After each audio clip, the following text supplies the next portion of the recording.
Hey everybody, welcome to Rink Wide Toronto, presented by Bodog, Canada's home for casino games, sports odds, where everyone goes to play. I am David Alter from Mullett Arena. The Toronto Maple Leafs are getting ready to visit the Arizona Coyotes and play in what has probably been their smallest crowd in decades. Yes, this is a college arena.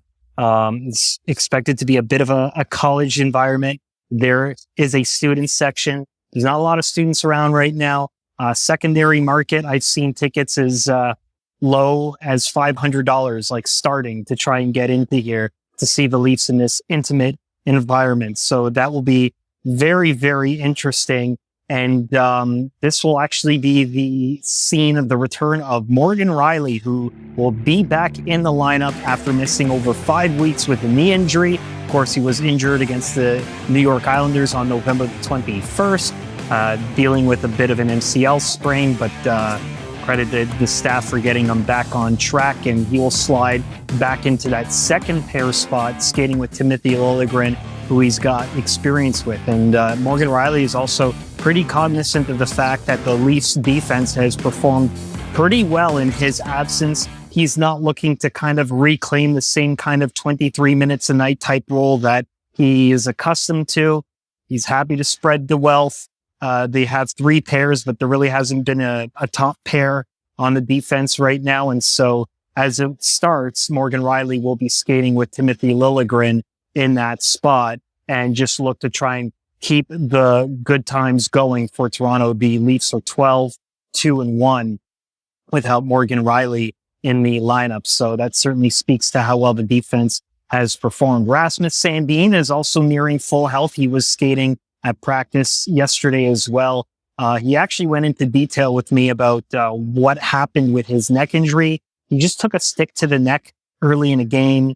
And then as the game went along, the neck got numb. And then it actually blurred his vision, which was where they were like, okay, you got to get out of here and let's deal with this. So that's all subsided. He was pretty fortunate that the holiday break helped with the timing of letting that kind of get better. And he's pretty much at full health right now, but he won't be in the lineup tonight. He is still on injured reserve. There could be that element of adding 2 new defensemen into the mix might have played a role in that as well. So Rasmus Sandin will not play. Jordy Ben comes out for Morgan Rielly in that regard. Dryden Hunt is going to make his Leafs debut. You'll remember a little while back, he was traded for Dennis Malgin from the Colorado Avalanche. He was a bit put off by the fact that he was traded so early. Didn't really expect that. Actually knew Malgin from his days with the Florida Panthers as well.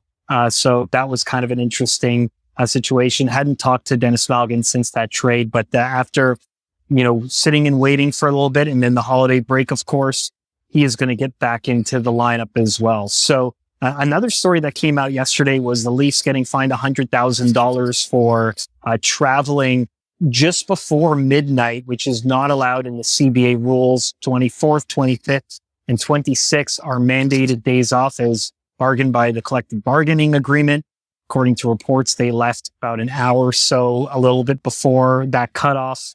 You can kind of understand it from their standpoint. The whole team reportedly agreed to it and just wanted to get into St. Louis with all the craziness that was happening with travel and whatnot.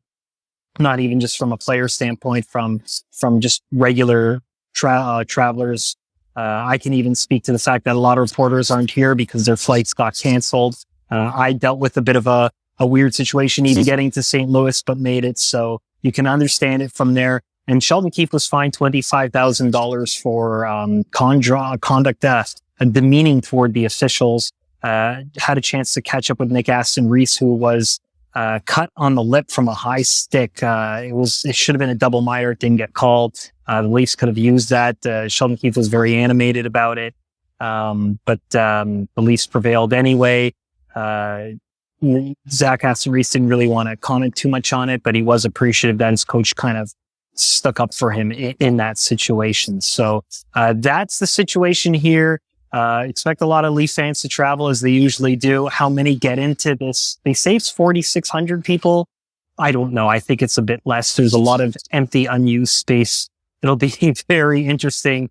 A unique experience for sure. I'm going to TikTok like crazy about all the weird experiences that are happening here. Myself and Paul Hendrick will have your post-game show. Make sure you rate and subscribe to Rink Wide Toronto, presented by Bodog, the place to go to make a play on free casino games and sports odds. Rink Wide Toronto, pregame, postgame, every game.